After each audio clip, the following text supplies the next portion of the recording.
Muy difícil que España consiga cumplir y llegar a tiempo, lo cual puede acabar de una vez con esa brecha salarial. Pero ¿qué pasa si tomándose un café se da cuenta de que cobran menos que el resto de sus compañeros haciendo el mismo trabajo? Y claro, los que vienen de fuera cobran más que los que estamos dentro. Es como la queja habitual.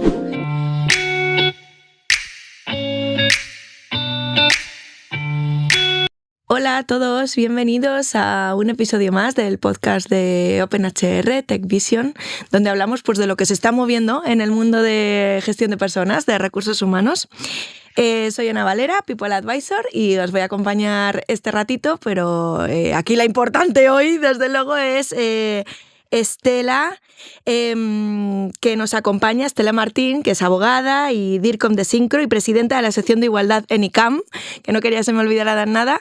Y hoy vamos a estar charlando de la, mal llamada Ley de Transparencia Salarial, porque no es una ley como tal, es una directiva europea que tenemos que transponer, ¿no? Ahora todos los países.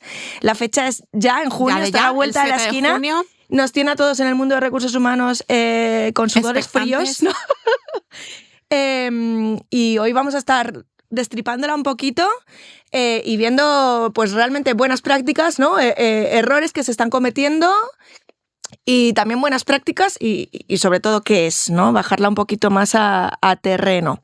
Así que vamos a empezar por el principio, ¿no? ¿Por qué es? ¿Qué dice esta no ley? Esta directiva.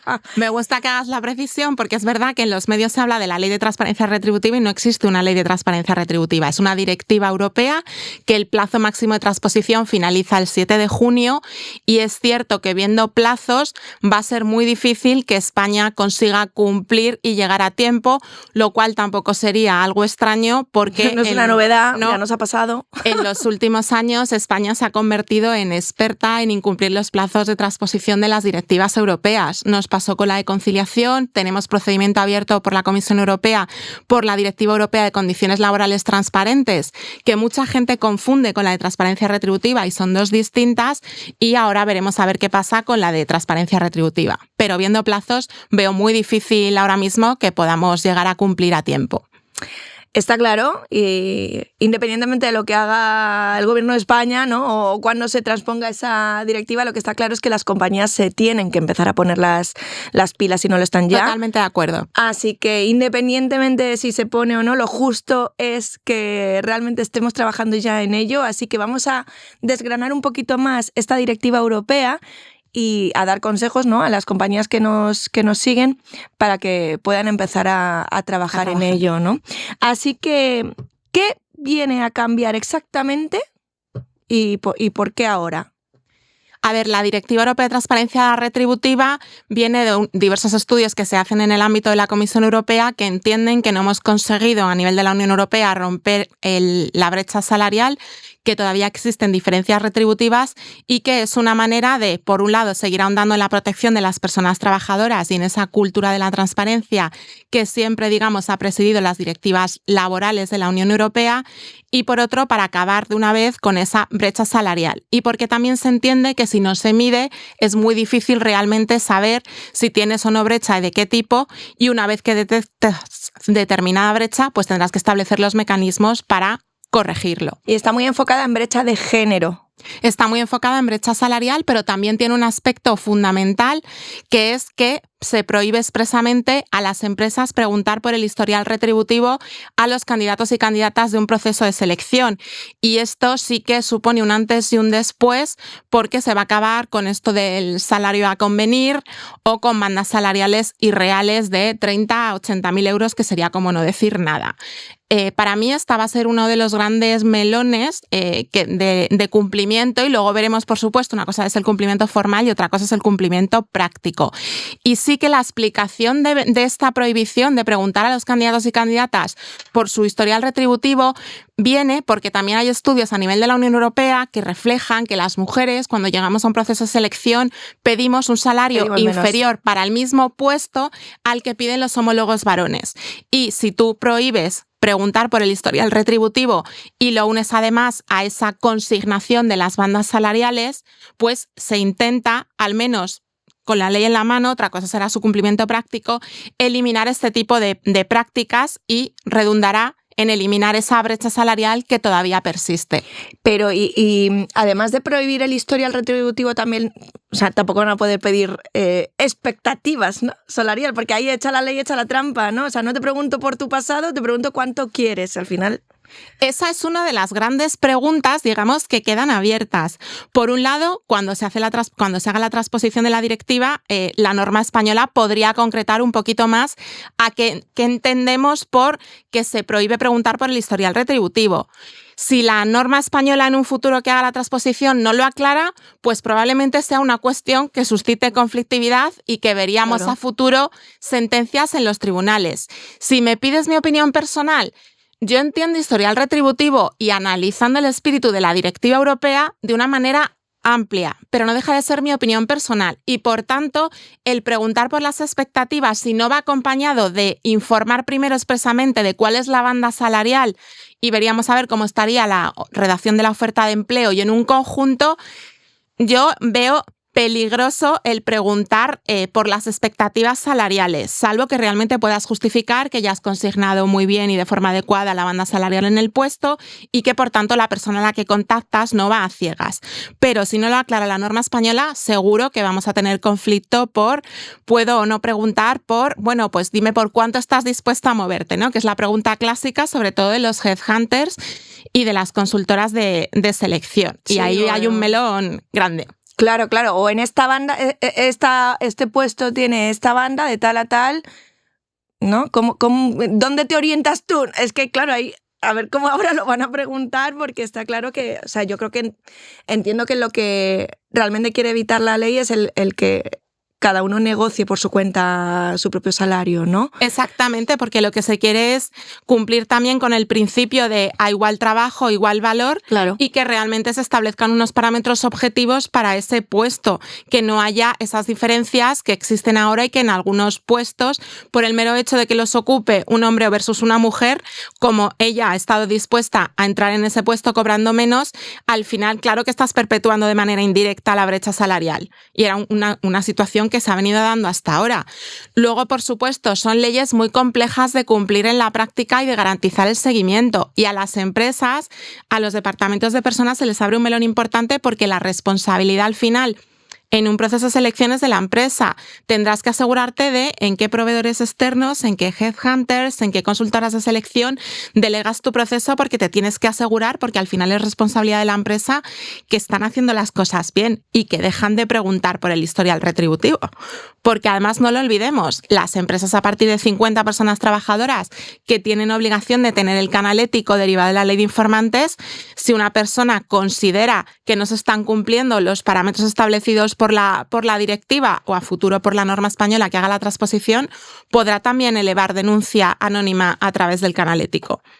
Con lo cual, se va a saber. Claro. Va a haber que hacer muy bien las cosas y supone un cambio de cultura importante ya desde la redacción de la oferta de empleo. ¿Y a qué tipo de empresas afecta? Porque aquí se está abriendo como un montón de leyendas urbanas, ¿no? No, esto es solo para empresas grandes, o esto lo que va a traer es que va a haber que publicar los sueldos de todos, o sea, que hay de verdad en todo esto y a qué empresas les va a afectar. Primero, no se trata de publicar el sueldo de 25.726,04 euros. No, se habla de bandas salariales. Claro. Luego veremos hasta qué punto está el límite y cómo hay que consignar esas bandas salariales. Y luego, importante, lo que es la directiva aplica a todas las empresas y a todas las personas trabajadoras. Ahora bien, luego sí que hay determinadas obligaciones que establece la ley, que esas sí que van en función del tramo de empresas. Por ejemplo, el tema de la información de la brecha retributiva entre trabajadores y trabajadoras, aquí se establece un calendario gradual que os lo voy a leer porque todavía no claro. Lo tengo de memoria, pero para dar el dato concreto. La dejamos leer, ¿a que sí? Sí, claro. Las empresas que tienen una plantilla entre 150 y 249 personas trabajadoras tienen que facilitar la información antes del 7 de junio de 2027 y luego posteriormente cada 3 años, es decir, que hay margen. Las empresas que tienen una plantilla que sea igual o superior a 250 personas trabajadoras, que serían las empresas más grandes, esas tienen que facilitar la información antes del 7 de junio de 2027, pero luego tendrán que hacerlo cada año, no cada 3 años como las de la siguiente banda. Y luego sí que hay una precisión que se hace para las empresas que tienen una plantilla entre 100 y 149 personas trabajadoras, ahí tienen de margen hasta el 7 de junio de 2031 y posteriormente dar el dato cada 3 años. Y luego se hace una precisión de qué pasa con esta obligación concreta a la información de brecha retributiva en el caso de las empresas que tengan hasta 100 personas trabajadoras. Las más pequeñitas. Y ahí dice la directiva que pueden quedar eximidas, pero que eso no obsta para que si un Estado miembro quiere voluntariamente ampliar esa obligación y también ampliarla a las empresas de hasta 100, podría hacerlo. No sabemos qué va a suceder en España, pero sí que es verdad, si pensamos en la obligación de los planes de igualdad, que son obligatorios a partir de 50 y ya establecen esa obligación de la auditoría retributiva, claro. En mi opinión, no descarto, pero por supuesto veremos a ver qué pasa con la norma española, que en España se pueda barajar al menos durante ese proceso de transposición el fijar la obligación a partir También de 50 a partir de personas 50. trabajadoras, que entiendo que tendría toda la lógica, porque al final las empresas que están obligadas a tener plan de igualdad ya tienen el trabajo hecho, digamos, de la auditoría retributiva. Y realmente esta directiva es como un paso más. En España ya tenemos trabajadas ciertas obligaciones en materia de transparencia retributiva. Por ejemplo, el registro retributivo, que es obligatorio para todas las empresas a partir de una persona trabajadora, y el tema de las auditorías retributivas obligatorias para empresas obligadas a tener plan de igualdad, que son a partir de 50. Pero veremos a ver qué pasa cuando España haga los deberes. Muchas dudas se nos abren. Estabas hablando precisamente, ¿no?, de ese registro retributivo y de la auditoría. ¿Qué diferencias hay y qué es lo que va a aportar de nuevo la directiva? Por un lado, bueno, a día de hoy, como decía, todas las empresas tienen obligación de hacer el registro retributivo, que son los valores medios desagregados por sexo. La auditoría retributiva es mucho más compleja, se tiene que negociar en el marco del plan de igualdad, y ahí tienes que entrar a medir mucho más y con mucho más detalle. Y luego, además, suele ser un punto conflictivo en la negociación con los representantes legales de los trabajadores o con los sindicatos cuando no tienes representantes y para negociar el plan de igualdad te tienes que ir a los sindicatos. La directiva va un paso más allá, por un lado con el tema de la prohibición de preguntar a los candidatos y candidatas en proceso de selección por el historial retributivo, y por otro lado porque establece las brechas retributivas en un máximo del 5%.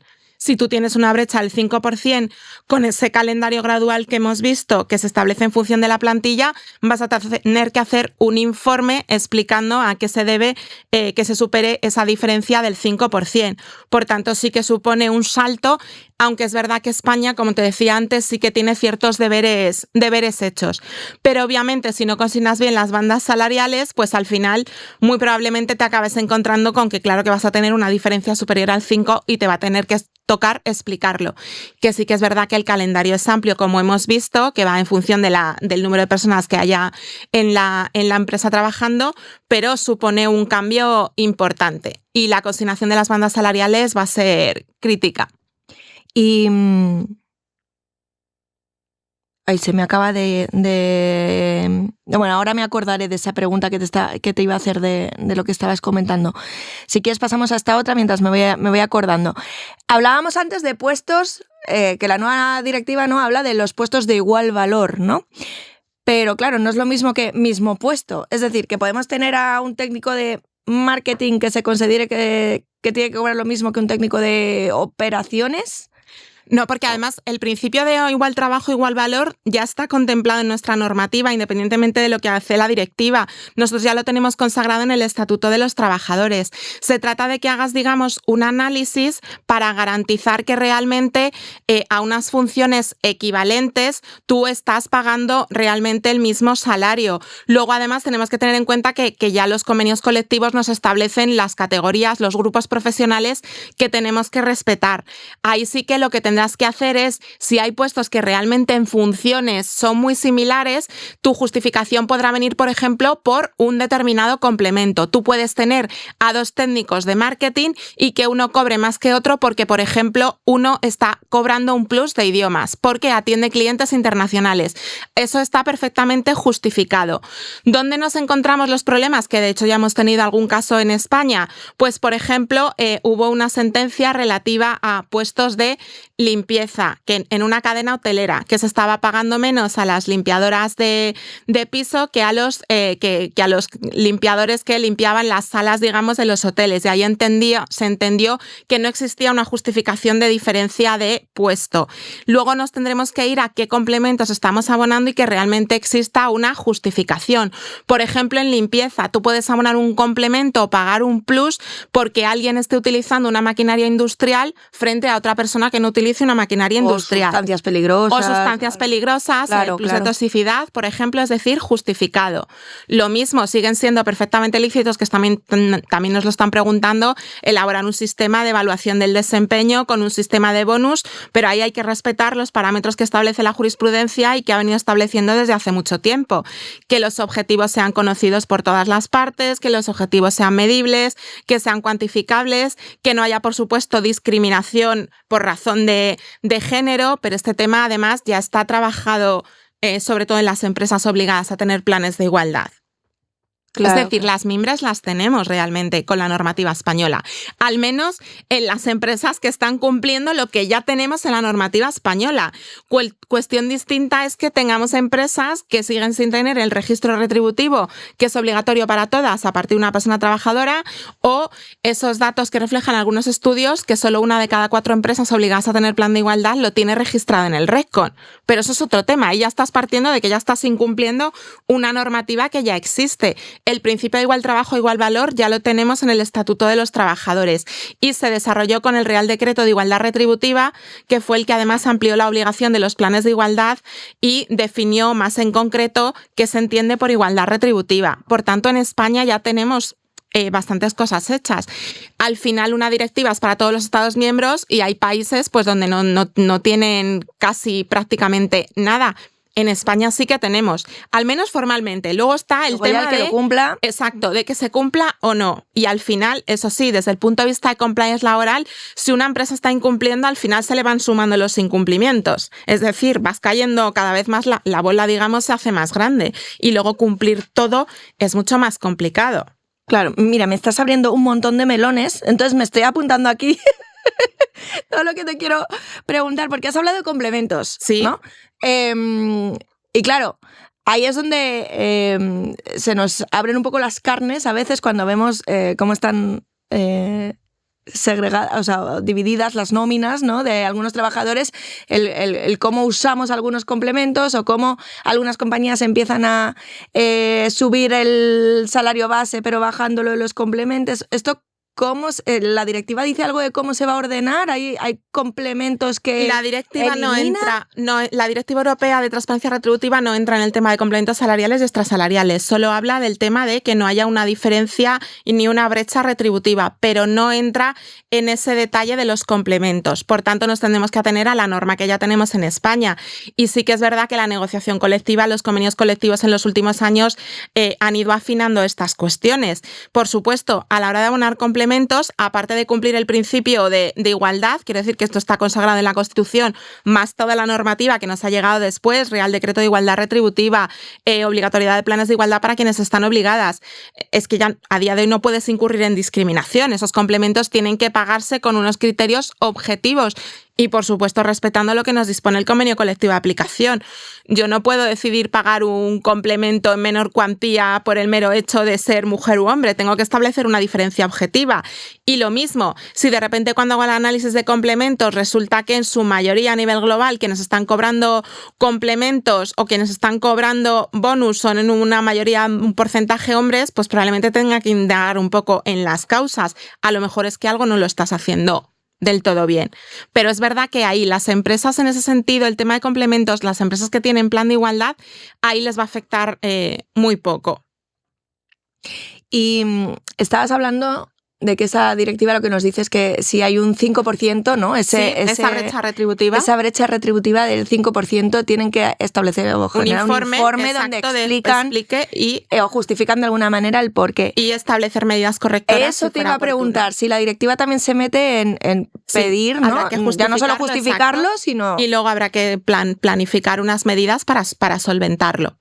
y qué medidas pueden ser, porque claro, no vamos a de repente subir el salario pues, a todo el mundo. Tendrán que aterrizar un poco en la situación y ver el posible ajuste salarial, o si hay que ajustar algún tipo de bonus o de complementos, o si o el priorizar a futuro en las candidaturas, pues si hay poca presencia masculina, lo puedes ligar también a solventar esa diferencia y priorizar la contratación. Si es posible, pues por ejemplo, formación para poder optar a un puesto superior, a una promoción superior, y tendrás que ir corrigiendo esa brecha.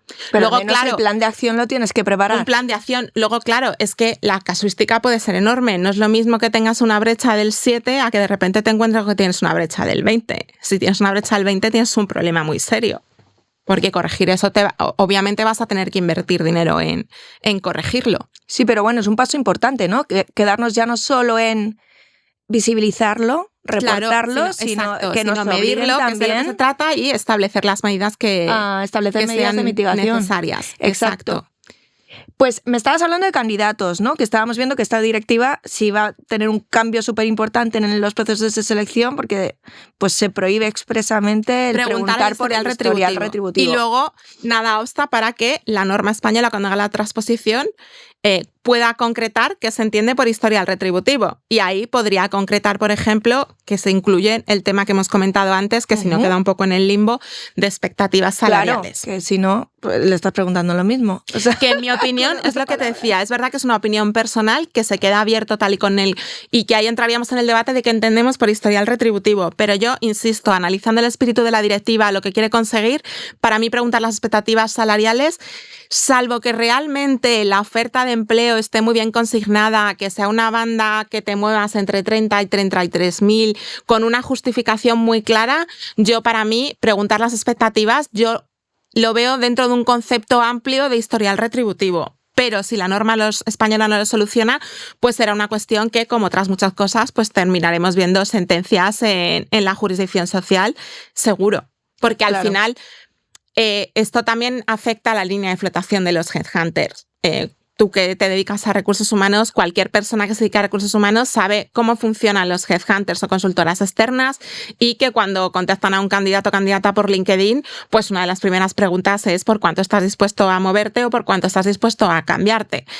Y ahí nos va a suponer un cambio de chip importante. Y luego sí que creo que hay que hacer un ejercicio muy importante en cuanto a la redacción de las ofertas de empleo, porque lo que se está encontrando en la Inspección de Trabajo es que teníamos bastante superados, salvo casos excepcionales o en empresas pequeñas o mal asesoradas, que ya habíamos conseguido, precisamente porque en los planes de igualdad se incluye como medida en redactar las ofertas de empleo, por supuesto, con un lenguaje inclusivo, no discriminatorio, y esto está bastante trabajado.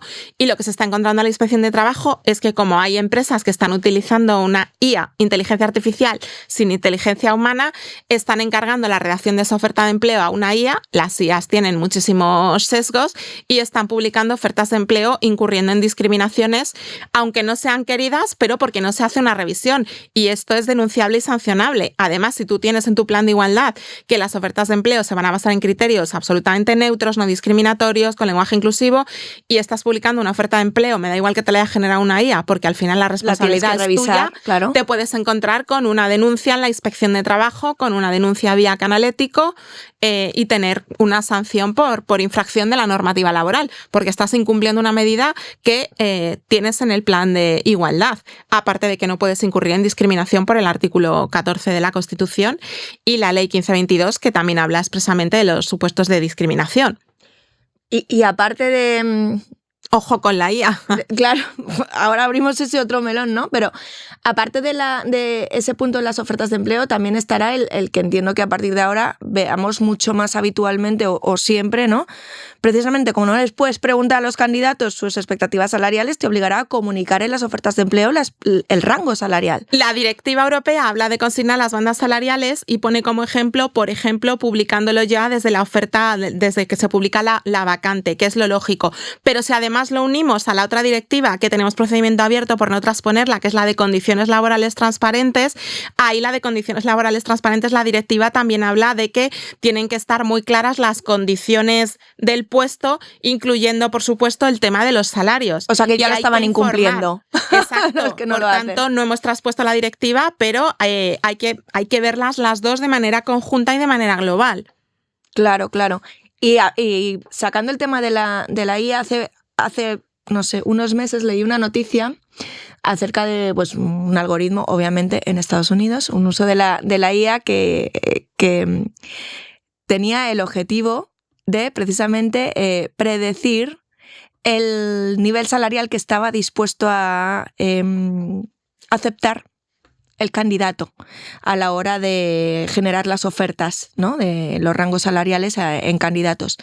Y estaban hablando de que estaba incurriendo en discriminación algorítmica, porque una de las cosas, de hecho, que miraba era si es mujer, se dieron cuenta de eso, ¿no? Si es mujer, como que bajaba. Claro. Se había dado cuenta el algoritmo pues de la realidad que no, de media negociamos peor. Así es. Piden menos, con lo cual todo esto, si ya la ley de inteligencia artificial ya dice bastante de esto, pero es que ahora, encima, si lo juntamos con la directiva europea, estas prácticas totalmente prohibidas. No puedes hacerlo y además, en el caso de tener comité de empresa, representantes legales de los trabajadores, el artículo 64.4d del Estatuto de los Trabajadores establece expresamente que hay que informar al comité de empresa de qué sistemas algorítmicos vamos a utilizar y con qué finalidades. Pero en todo caso, ese uso en concreto que planteas incurriría en discriminación.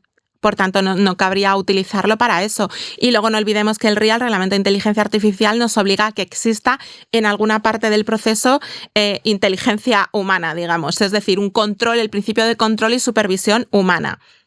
Que la última decisión sea humana. Sí. Conflictos con el tema de la obligación de información de los algoritmos ya hemos tenido una sentencia de la Audiencia Nacional que condena a una empresa por vulnerar el derecho de los representantes de los trabajadores a tener acceso a información de los sistemas algorítmicos. Es decir, que esto ya lo tenemos en los tribunales y, por supuesto, lo iremos viendo cada vez más. Cada vez más, claro. Y estábamos hablando de candidatos, ¿no? Le contratamos, ¿no? ¿Y qué pasa ahora en cuanto se transponga la directiva europea? ¿Qué pasa cuando ese candidato entra y se da cuenta de que cobra menos, ¿no? Pues las conversaciones de café, aunque en España no nos gusta hablar de... porque es como el tema oscuro, el tema tabú, ¿no? Que precisamente esta ley lo va a poner sobre la mesa, ¿no? Pero ¿qué pasa si tomándose un café se da cuenta de que cobra menos que el resto de sus compañeros haciendo el mismo trabajo? ¿Qué va a pasar ahí? Aquí va a haber bastantes melones, porque también al consignar, cuando la empresa opte por consignar en la oferta de empleo la banda salarial, si de repente tú tienes gente, por eso es importante consignar bien las bandas salariales, de ir pensando que están por debajo, que está por debajo de lo que le estás ofreciendo a alguien al que vas a contratar desde fuera, obviamente vas a tener un problema porque vas a tener a esa persona reclamando ante recursos humanos o vas a tener a esa persona buscándose otro trabajo. Y por tanto, por eso es tan importante, independientemente de lo que tarde España en cumplir, que las empresas vayan consignando bien las bandas salariales y que en función de cada caso y de la casuística que tengan,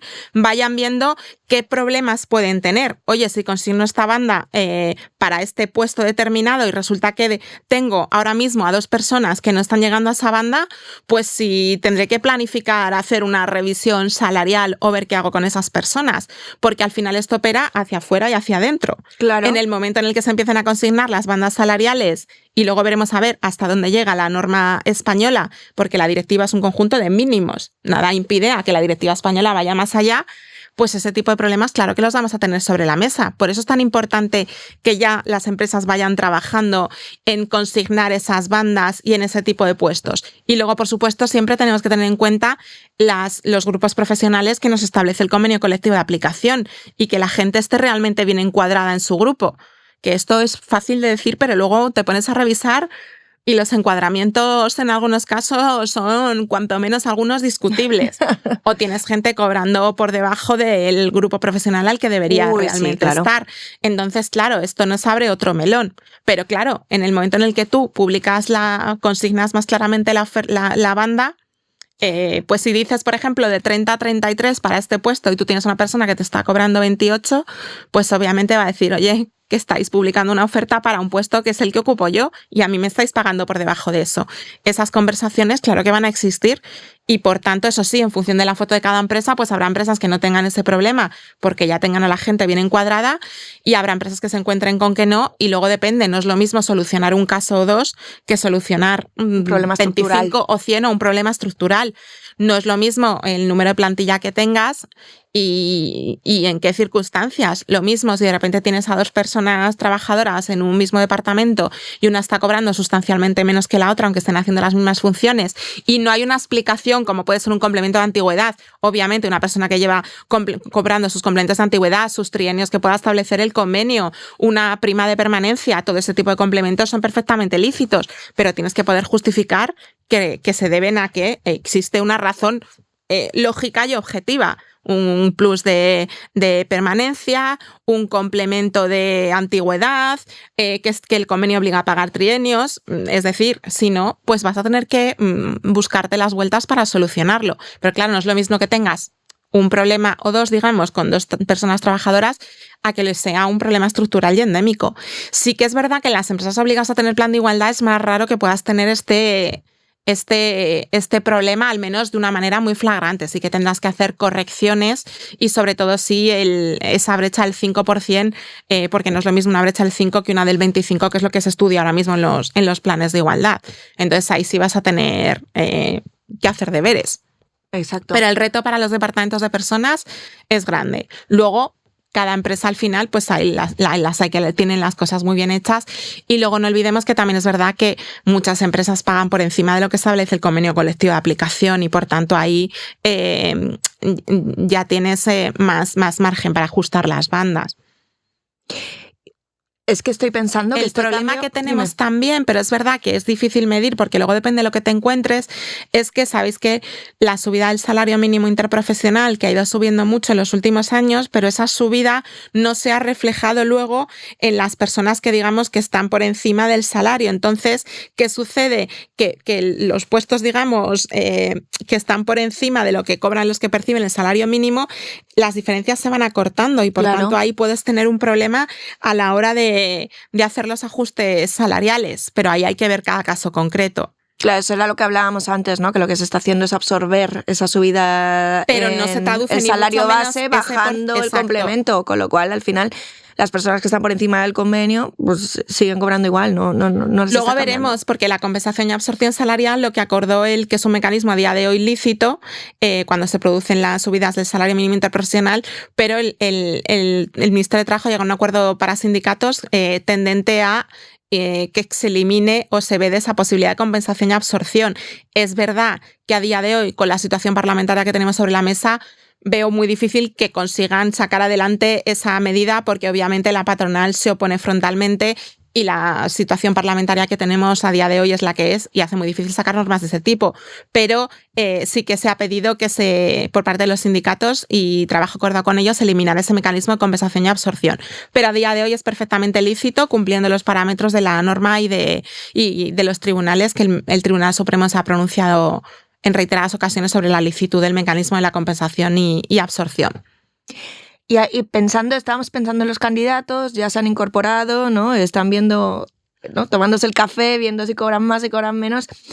Esto, claro, es que cambia mucho el paradigma, porque hasta ahora la leyenda urbana también, o el mito, la conversación habitual era, claro, los que vienen de fuera cobran más que los que estamos dentro. Es como la queja habitual, ¿no? Para cobrar más tengo que irme a otra compañía porque es en esos saltos cuando consigo subir el sueldo. En este caso, claro, se supone que no, el espíritu de esta directiva también es evitar eso, empoderar de alguna manera a los empleados que están en la compañía, asegurarles que nadie que entre va a poder cobrar más. Ya esa ley de la oferta y la demanda, bueno, es que ahora les pago más porque me sale más caro traérmelos y tú que ya estás, pues negociaste lo que negociaste y te subiré el sueldo según lo que te toque, ¿no? Yo creo que vamos a ver qué sucede, cómo hace España la directiva, la transposición, pero lo que yo sí que creo que va a haber es una guerra de salarios potente y de hecho ya la existe en algunos sectores. Entonces va a haber mucho robo de talento en función de cómo consignes las bandas salariales, si tú de repente te encuentras con que la empresa de la competencia tú has fijado una banda de 27 a 30.000 y la otra la ha fijado de 33 a 36, pues evidentemente vas a tener una fuga de talento bastante clara. Luego sí que podrás justificar, por ejemplo, bueno, a este no es que cobre más, sino que le he puesto un pacto de permanencia o le he puesto una cláusula de no competencia. Es decir, ahí sí que siempre hay mecanismos que puedes buscar para atraer talento, pero va a haber una guerra encima de la mesa cuando se empiecen a consignar en las ofertas de empleo los salarios y más ajustados. Es que además va a ser pública, claro. O sea, se van a ver esas bandas. Pues bueno, pues malas noticias para recursos humanos, pero muy buenas para los empleados de a pie. Bueno, ¿no? Yo no creo que sean malas noticias tampoco para recursos humanos. Sí que supone un cambio de mentalidad y un cambio en la forma de enfocar tanto los planes de desarrollo de carrera y promociones como los procesos de selección.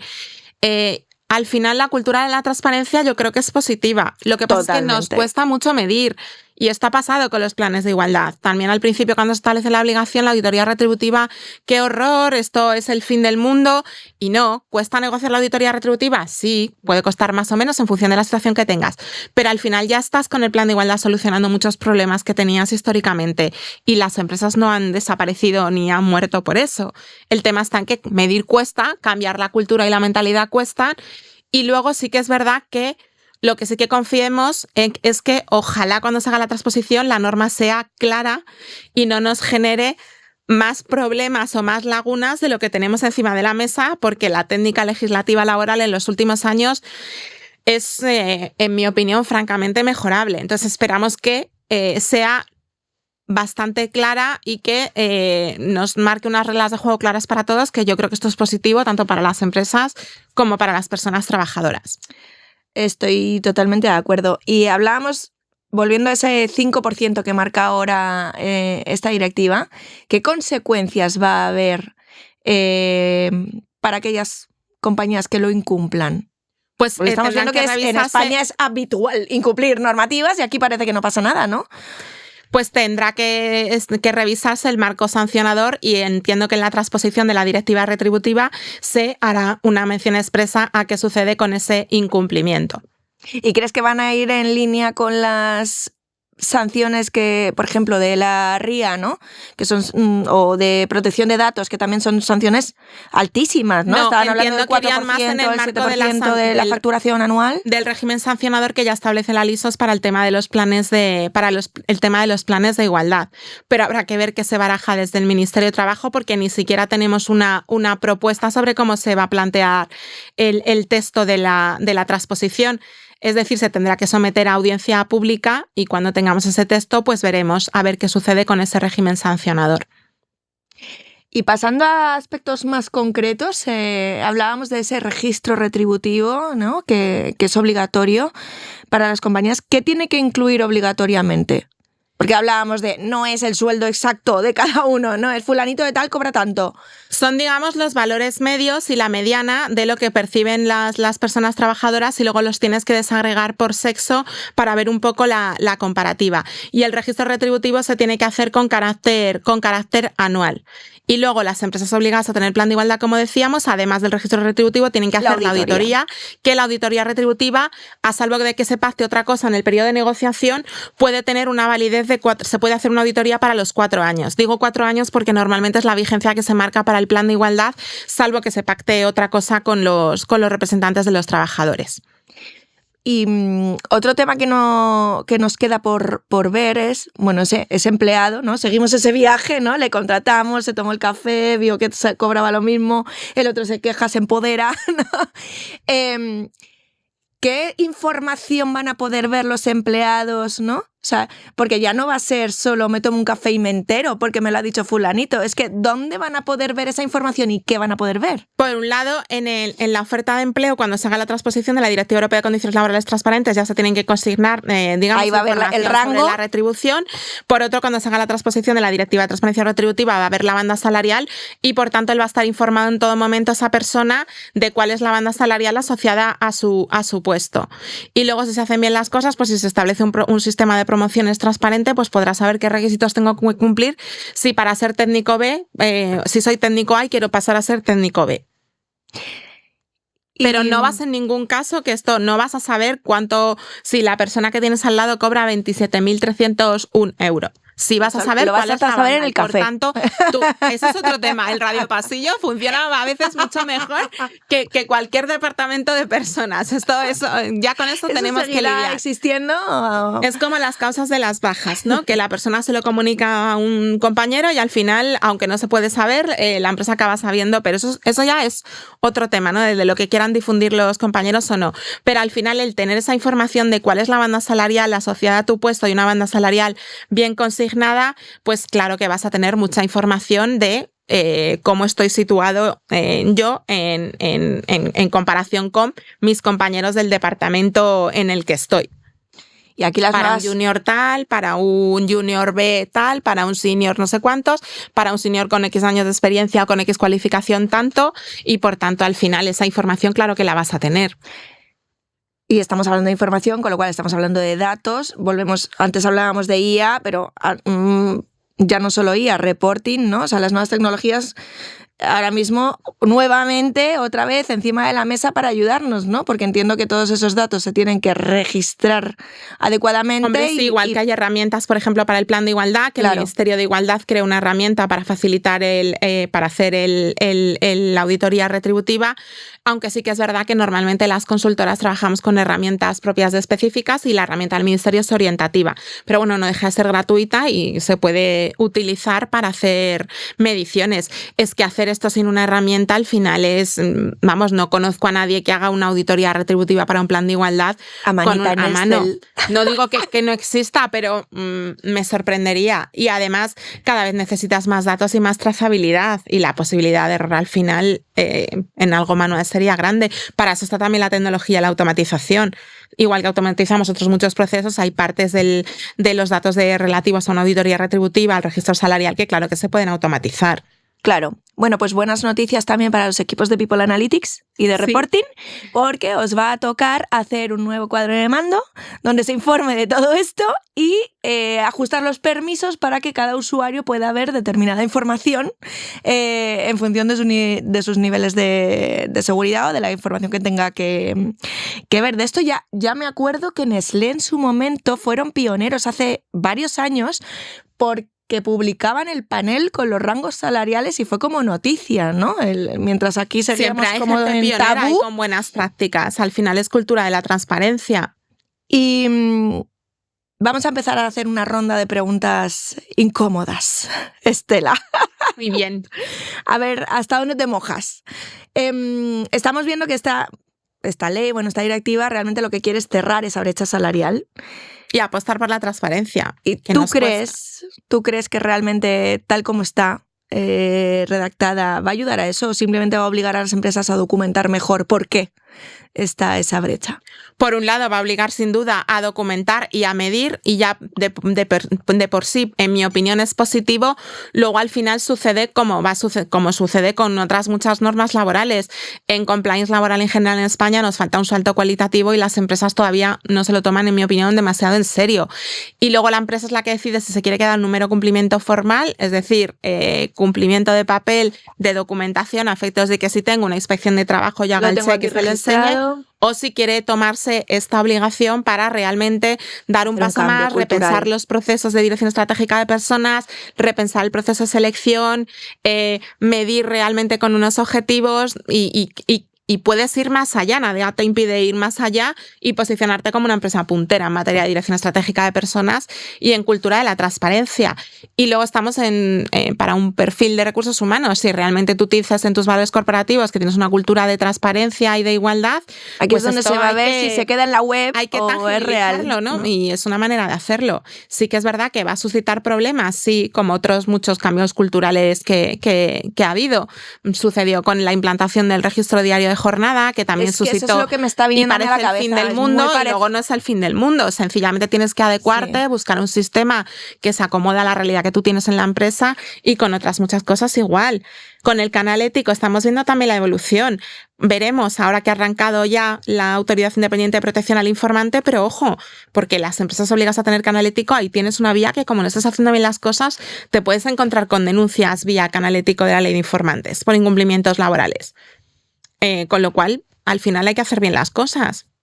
No, desde luego. A mí el miedo que me da es que pase como está pasando con el registro horario, ¿no? Que al final pues es un check, ya está, pongo la herramienta, busco la manera de trucar incluso registros, ¿no? Y que acabe pasando algo similar aquí, aunque creo que aquí las consecuencias y además la manera en la que tienen los empleados, ¿no? De empoderarse de esa información, porque en teoría el registro horario también lo pueden consultar los empleados. No sé cuántos lo consultan, ¿no? Pero aquí pasará igual. A lo mejor lo ponen en un botón súper escondido. Tu registro horario lo puedes consultar en cualquier caso. Claro que sí. Y veremos cuántas realmente lo hacen para hacer el check y cuántas realmente eso al final se mojan. Es como todo, como te decía antes, y una cosa es el cumplimiento legal, una cosa es cuando una norma entra en vigor y otra muy distinta luego el cumplimiento práctico, y a algunas empresas pues les cuesta mucho cumplir. Es que tenemos empresas que todavía no tienen protocolo de desconexión digital, que es obligatorio desde hace unos cuantos años vía Ley Orgánica de Protección de Datos y Garantía de los Derechos Digitales. Es que hay empresas que no tienen todavía el protocolo de acoso, que es obligatorio para todas las empresas a partir de una persona trabajadora. Hay empresas obligadas a tener plan de igualdad que no lo tienen. Hay empresas obligadas a tener canalético que no lo tienen. Y en el caso del canalético no tenerlo pues una sanción de hasta 1 millón de euros. Aquí no hablamos de las sanciones por infracción grave de la LISOS, que son peccata minuta en comparación con las del canalético. Pero el problema que tenemos es un tema de compliance. Pero esto ya es cada empresa la que tiene que hacer el ejercicio de, oye, hay muchas cosas que no estoy cumpliendo y tengo que empezar a cumplirlas. ¿Y crees que la Inspección del Trabajo tiene capacidad para fiscalizar todo esto? Es que la Inspección de Trabajo a veces parece como el conejo de la chistera y sus medios son claro. limitados y son los que son. El Plan Estratégico de la Inspección de Trabajo 2025-2027, que se publicó en BOE en septiembre, ya incide, por ejemplo, en que va a hacer una campaña específica para todo el tema de los planes de igualdad, protocolos de acoso, va a inspeccionar también el ámbito de la inteligencia artificial, el uso de algoritmos, el tema del registro horario, pero al final no tienen efectivos ilimitados. Y luego depende. Es verdad que en las empresas que no tienen representantes legales de los trabajadores, normalmente se denuncia menos, pues porque las personas trabajadoras pues todavía existe miedo a denunciar, no saben bien qué vía articular. Lo que ¿Qué consecuencias va a tener? Si realmente va a ser anónimo o no, o si le vas a estar protegido, o desconocen que si tú interpones una demanda de reclamación de derechos laborales estás protegido frente a un despido por la garantía de indemnidad. Es que al final luego la casuística es grande, pero la inspección de trabajo no es ilimitada. Pero en el momento en el que hay una denuncia, claro que la inspección actúa y luego tiene campañas que al final haces inspecciones pues aleatorias. ¿No? A determinada, voy a inspeccionar este año a X empresas del sector construcción, del sector limpieza, del sector hostelería. Al final esas son las que van a ir generando jurisprudencia, ¿no? Al final esas que aleatoriamente se analicen y se vean, pues te ha tocado y te han pillado con el carrito de helado. Sí, tal cual. Y se empiecen a hacer públicas esas sentencias, pues aquí aprendemos así, a base de guantazos. Porque es verdad que la IPI, la Autoridad Independiente de Protección al Informante, todavía no está sancionando a efectos prácticos, aunque la ley ya está en vigor. Pero cuando empieza a sancionar, además la IPI a futuro se tiene que autofinanciar, es decir, una sanción de 1 millón de euros por no tener canal ético puede suponer el cierre de bastantes empresas. Sí. Entonces, este es un tema que hay que tomárselo muy en serio. Cuestión distinta es que luego haga una gradación, pero en principio lo que establece la ley de informantes, que deriva de la Directiva Europea del Whistleblowing, es que la sanción por no tener canal ético en empresas obligadas a tenerlo puede ser de hasta 1 millón de euros, con lo cual, pocas bromas con eso. Vamos a ir en positivo. Vamos a pensar ahora en consejos para hacerlo bien, porque esto tiene que ir de intentar hacerlo bien, no de buscar la manera de hacer el check y sortear, ¿no? Entonces, para hacerlo bien, a mí se me ocurre, pues claro, desde el punto de vista de los datos, ¿no? Que es el que yo más manejo, se me ocurre que, y desde OpenHR lo que tenemos claro es que centralizar la información, ¿no? O sea, un primer problema práctico lo vamos a tener cuando tenemos la información de nómina. Exacto. De esas rangas salariales reales, ¿no? La información de nómina. Que nos aseguremos de que la gente realmente la tenemos encuadrada en su grupo profesional. Que esto parece muy fácil, pero luego no, cuando te pones a analizar, no se cumple tanto como podría parecerse. Luego que estás cumpliendo, digamos, que si ya tienes trabajado, si ya tienes plan de igualdad, al final esa es tu guía, es un punto de partida muy potente, porque ya en el plan de igualdad, si ha habido diferencias del 25%, ya habrás tenido que establecer un plan de medidas correctoras y por tanto ahí ya es irlo bajando teniendo en cuenta ese calendario que tenemos margen para hasta 2027, o sea, quiero decir, en las empresas obligadas a tenerlo. Que hay margen para ir trabajando. Pero hay que empezar a trabajar. Y hay que empezar, y sobre todo sí que no tenemos por qué esperar a que España haga la transposición. Podemos ya empezar a incorporar como buena práctica no preguntar a los candidatos y candidatas por el historial retributivo. Y, por supuesto, ir consignando las bandas salariales y consignarlas de una manera razonable.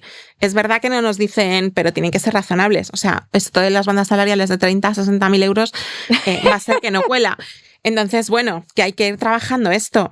Y luego si detectamos o sospechamos que tenemos unas diferencias muy grandes, pues sabemos que vamos a tener que solventar esos problemas antes o después.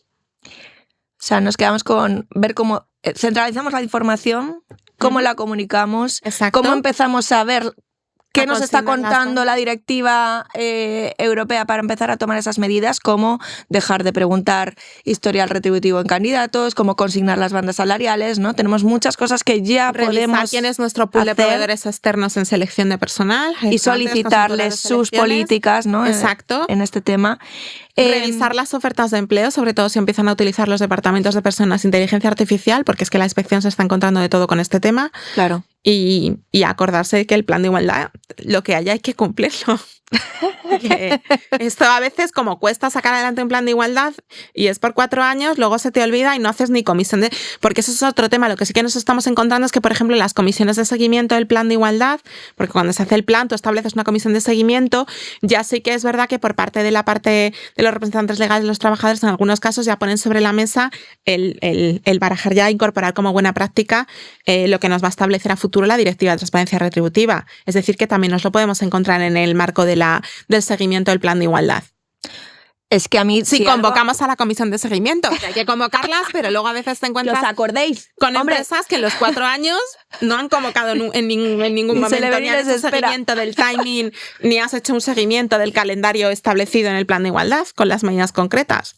Si algo me queda claro, desde luego, Estela, es que esto no nos puede pillar por sorpresa. La directiva europea, muchas de las cosas que está diciendo ya las tenemos de alguna manera encima de la mesa con normativa y ya la estábamos incumpliendo. O sea, sí. Que ya hay cosas que podemos hacer, que no es tan complicado y hemos roto también, yo creo, un montón de tabús o de mitos, ¿no? De esto no va a ser que ahora el empleado sepa lo que cobra su jefe directamente, ¿no? Sabrás la banda salarial, saber determinada información. Y yo creo que ambas estamos de acuerdo en que esto pues no es solo por temas administrativos, por cumplir, sino que es que cultura. Es un tema cultural y que es un tema que hay que hacer porque es lo justo. Sí. Diga lo que diga la ley. Estoy de acuerdo. Un tema ético, si quieres, que nos gusta mucho hablar de este tema a ti y a mí. Pues muchísimas gracias, Estela. Ha sido un placer. Me quedaría hablando contigo 7 horas de 700 temas diferentes más. ¿Dónde pueden encontrarte si necesitan asesoramiento? Pues en Syncro, encantados de asesorar a las empresas en estos temas. Muy bien, pues ya sabéis, Syncro para todas estas dudas y seguir a Estela porque es maravillosa. Muchas gracias. LinkedIn, vamos, para mí es una figura a la que sí o sí hay que seguir. Y hablando de LinkedIn, por favor, no os olvidéis seguir también a OpenHR, seguirnos... Yo también os sigo. Por supuesto, seguirnos en el podcast, en YouTube, en todas nuestras redes sociales. Hemos abierto Instagram también, así que irnos siguiendo. Y pues nos despedimos. ¿Qué te parece? Pues un placer. Muchísimas gracias por la invitación, Ana. Ha sido estupendo hablar contigo. Muchas gracias. Y veremos, tendremos que volver cuando haga España los deberes y haga la transposición de la directiva, pues volveremos a hablar de ello. Y a ver si clarifica esas cuestiones, que estaría muy bien que se quedarán más claras. Te tomo la palabra y a todos nuestros oyentes o videntes, si nos estáis viendo en el podcast, nos vemos en el siguiente capítulo. Muchas gracias. Hasta luego.